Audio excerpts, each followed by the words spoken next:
Has there ever been a time when you've felt a wave of emotion that, well, it simply wasn't helpful? Perhaps you're about to go into an important meeting or have a difficult conversation, or perhaps you woke up and you simply didn't feel right in yourself. This week we're talking about how to move those emotions from something that's unhelpful to something that's more helpful. We're also talking about how you can shortcut what's going on in your mind by using the cognitive emotion loop. Let's get started, shall we? Well, hello, beautiful people, and welcome to the Project Joyful podcast. I'm your host, Tracy Tutty, your medical herbalist and high performance coach. So, hey, Project Joyful isn't just about being happy. It's about consciously creating a life you love. It's about remembering how to reconnect with your soul-centered joy. You know, that joy that comes from doing what you love, from living on purpose, and from being in a life that allows you to experience deep joy moment by moment. So hey, let's get started, shall we? Have you ever woken in the morning and, well, you just don't feel right within yourself? Maybe there's a bit of anxiety lurking in your tummy, or you feel frustrated or agitated from something, but you're not really sure what it is. You've just got that feeling. Great news. Emotions are your powerhouse, and you get to choose how you want to feel in any given moment. How you feel isn't something that appears and you're not really sure why. You don't even need to know why you feel the way you do. Simply honor it by feeling it. Choose to release it if that's appropriate, and then choose a new feeling. Neuroscientists explain this feeling business using a framework known as the cognitive emotion loop. Essentially, you feel a certain way as a result of what you've been thinking.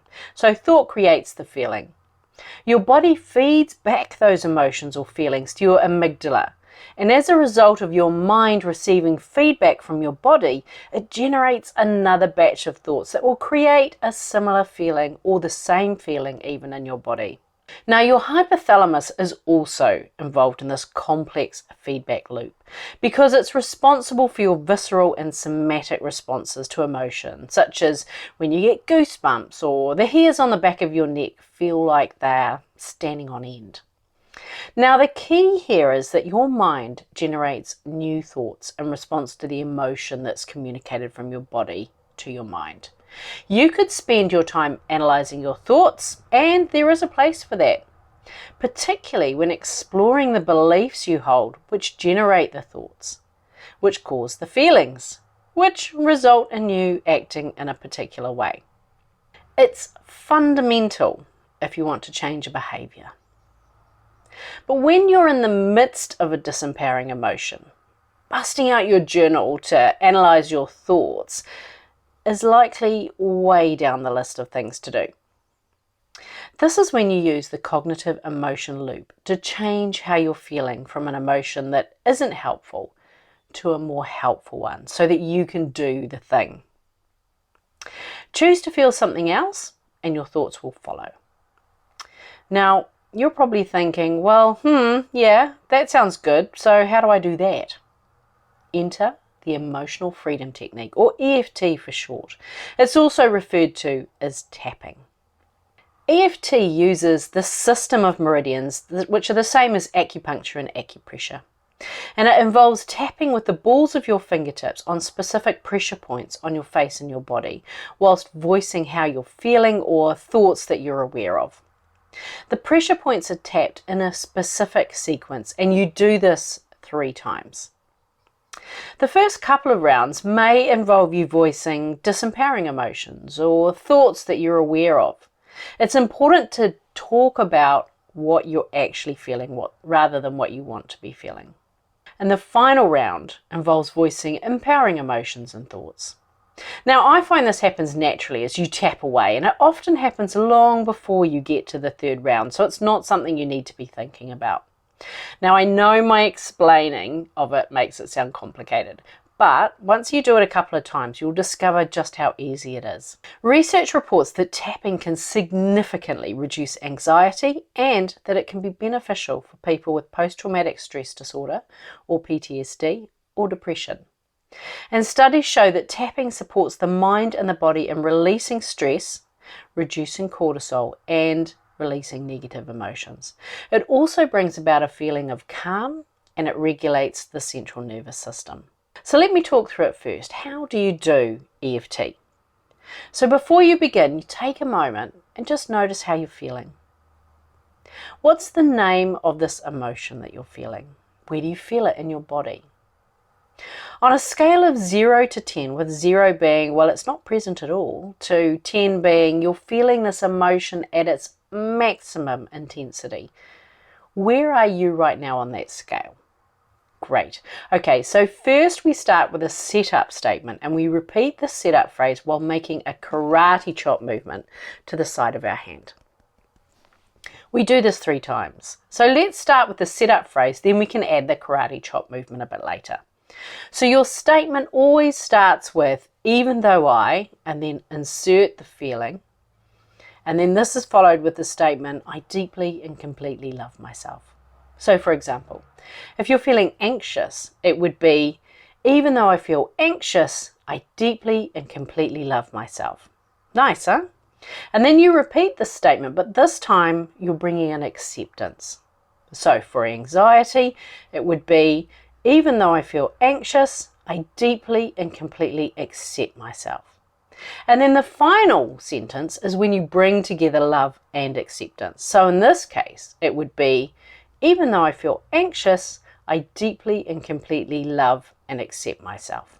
So you're repeating that phrase at the same time as doing that karate chop movement. Okay, so have you got the setup statement sorted in your mind? Great. Now let's talk about the points that you're going to tap. So they are, you start with the eyebrow point, and this is where your eyebrows begin, closest to the bridge of the nose. Now you can tap one eyebrow or you can tap both eyebrows. Then we move to the side of your eye, and this is on the bone directly along the outside of either eye. Then you tap on the bone directly underneath your eye. Now it can either be one eye or you could do both eyes. And then we tap in the area that's in the groove that runs directly beneath your nose to your upper lip. This is called the philtrum. Next we tap your chin point, and this is the area that's just below your bottom lip and above your chin. And you want to tap in the crease right there. And then we move on to our body. So we start with the collarbone point. To find this, you want to go to where your collarbones meet in the center, then move down 3 centimeters and out 3 centimeters on either side. And then you want to tap on the side of your body under one of your arms. So it's about 10 centimeters beneath your armpit, or if you wear a bra, it's at your bra line. And then finally, you want to tap on the top of your head, directly on your crown. And then as you're tapping these points, just speak what's in your mind. Start by naming the feeling, then talk about how the feeling is showing up in your body, or speak to the thoughts that come to mind. Now don't worry, you can't get this part wrong because your body knows what's going on and it's going to give you the words to say. Now you can do this to move emotion through your body. You can use this to anchor in empowering emotions, and you can use this to describe your reaction to a situation.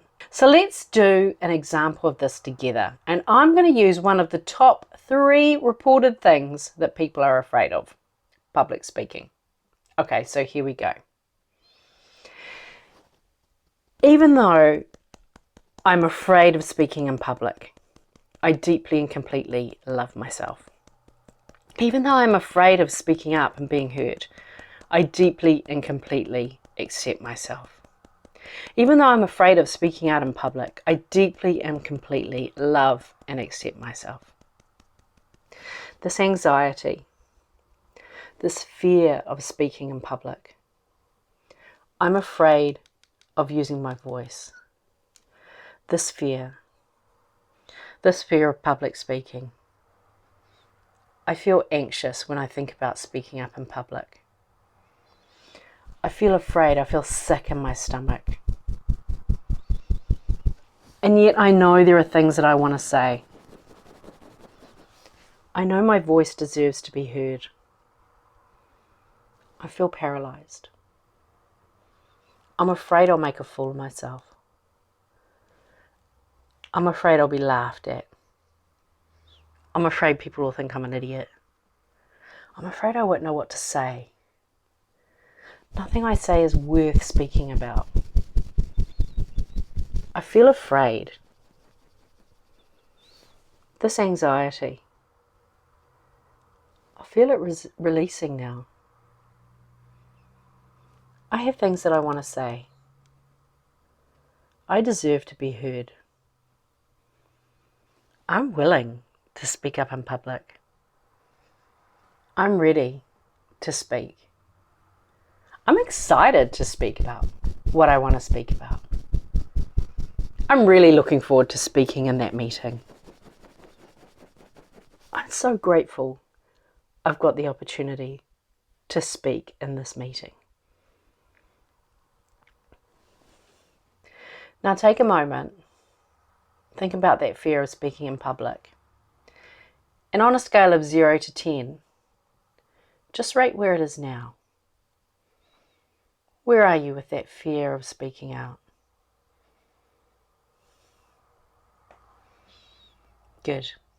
Now, if you want a visual guide for the points that I've just tapped on, check out my Instagram at Tracy Tutty, because I'll put a post that shows you the points, and I'll also add a link to that post in this episode's show notes. See, here's the thing. Feeling is a part of your body's wisdom. They provide the clues as to what's going on in your mind, and they can help you track down unhelpful beliefs. Ignoring your feelings often increases their intensity. So rather than trying to ignore them, honor them, notice them, acknowledge them, and then transmute them with some tapping. Sending you lots of love. Bye for now. Hey, thanks for listening to today's podcast.